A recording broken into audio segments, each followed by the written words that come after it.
কে কি করছে সেটা না ভেবে আমাদের নিজেদের কাজ কিভাবে আরও ভালো করব সেই দিকে মন দেওয়া উচিত। কারণ অন্যরা যে কাজ করছে সেটা হলো তাদের কর্ম, আর সেই কর্মের পাপ পুণ্যের বিচারের অধিকার একমাত্র ভগবানের, আমাদের নয়। তাই আমাদের নিজেদের কর্মের উপর নজর দেওয়া উচিত এবং আরও ভালো করে নিজের কর্ম করা উচিত। কারণ আমাদের কর্মের মধ্য দিয়ে আমাদের ভবিষ্যৎ জীবন নির্ভর করে। নরকে যাওয়ার দ্বার হলো তিনটি: লোভ, রাগ এবং অহংকার।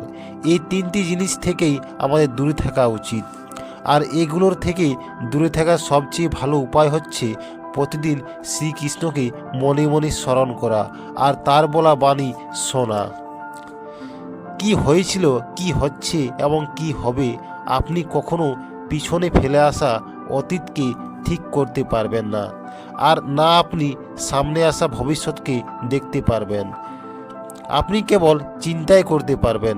তাই বর্তমানে কি করছি সেদিকে মন দেওয়া উচিত এবং বর্তমানকে নিয়েই আমাদের সুন্দরভাবে কাটানো উচিত।